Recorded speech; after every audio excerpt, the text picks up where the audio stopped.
Hello বন্ধুরা, আপনারা সবাই কেমন আছে? আশা করি আপনারা সবাই ভালো আছেন। তো দেখুন, আজকে একটা বেসন দিয়ে রেসিপি বানাচ্ছি। তার জন্য পরিমাণ মতো বেসন নিয়ে নিয়েছি। এবার দিয়ে দিয়েছি লঙ্কা গুঁড়ো, হলুদ গুঁড়ো, স্বাদ মতো লবণ আর আদা রসুনের পেস্ট।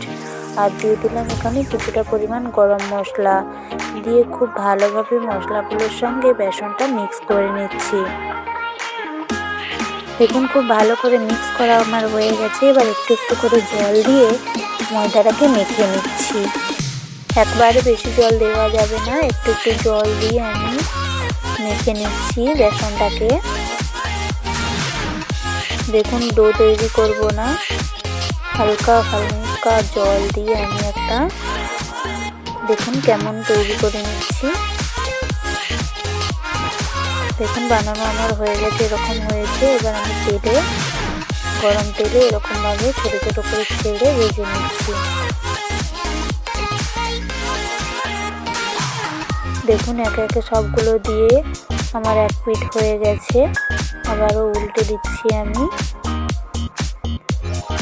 দিয়ে উল্টে পাল্টে খুব ভালো করে আমি এগুলোকে ভেজে নেব। এটা একটা ইউনিক রেসিপি, রান্না করলে কেউ বুঝতেও পারবে না নিরামিষ মাংস। দেখুন, আমার বড়াগুলো সব ভাজা হয়ে গেছে। এবার আমি এখানে ফোড়নে তেজপাতা দিয়ে ভালো করে ভেজে নিয়েছি পেঁয়াজটাকে। এবার দিয়ে দিচ্ছি আদা রসুনের পেস্ট। দেখুন, আদা রসুনের পেস্ট দিয়ে দেওয়ার পর আমি খুব ভালো করে মশলাটাকে কষিয়ে নিচ্ছি। দেখুন, মশলাটা কিছুক্ষণ আমি কষিয়ে নেওয়ার পর এবার দিয়ে দিচ্ছি কয়েকটা গুঁড়ো মশলা, যেমন দিয়ে দিলাম হলুদ গুঁড়ো, লঙ্কা গুঁড়ো, এবার দিয়ে দিচ্ছি স্বাদ মতো লবণ, এবার দিয়ে দিলাম ধনিয়া গুঁড়ো, জিরে গুঁড়ো আর কিছুটা পরিমাণ গরম মশলা দিয়ে আমি হালকা করে একটু জল দিয়ে মশলাটাকে কষিয়ে নেব। দেখুন, এখনই কত সুন্দর মশলাটার কালার এসেছে। তো রান্না করলে কতটাই ভালো লাগবে। দেখুন, মশলা কিছুক্ষণ কষানোর পর দিয়ে দিচ্ছি কিছুটা পরিমাণ টমেটো কুচি আর একটু জল দিয়ে দিলাম যাতে টমেটোগুলো সিদ্ধ হয়ে যায়। দেখুন, টমেটোটার সঙ্গে মশলাটা কিছুক্ষণ কষিয়ে নিয়েছি।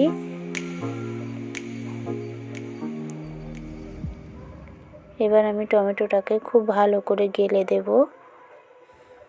দেখুন, টমেটোগুলো খুব ভালোভাবে সেদ্ধ হয়ে গেছে, মশলার সঙ্গে খুব ভালো করে কষিয়ে নিয়েছি। এবার দিয়ে দিয়েছি পরিমাণ মতো জল। দেখুন, পরিমাণ মতো জল দিয়ে আমি ভালো করে নাড়িয়ে চাড়িয়ে নিচ্ছি। এবার ঝোলটাকে খুব ভালো করে ফুটিয়ে নেব। দেখুন, বেশ কিছুক্ষণ ধরে ঝোলটা ফুটিয়ে নেওয়ার পর এবার যে বেসনের বড়াগুলো আমি ভেজে রেখেছিলাম সেইগুলো ওই ঝোলের মধ্যে দিয়ে বেশ কিছুক্ষণ ধরে আমি ফুটিয়ে নেব ঝোলটাকে। ঝোলটা যতক্ষণ না একটু গাঢ় হয় ততক্ষণ আমি ভালো করে ফুটিয়ে নেব। দেখুন, বেশ কিছুক্ষণ ধরে ফোটানোর পর আমি দিয়ে দিচ্ছি কয়েকটা ধনেপাতা কুচি। দেখুন, বেশ কিছুটা ফোটানোর পর রেডি হয়ে গেল আমার এই ইউনিক রেসিপিটা। বাড়িতে বানিয়ে অবশ্যই খাবেন আর কমেন্টে অবশ্যই বলবেন কেমন হয়েছে। চ্যানেলটাকে এখনও সাবস্ক্রাইব না করলে অবশ্যই সাবস্ক্রাইব করে দেবেন।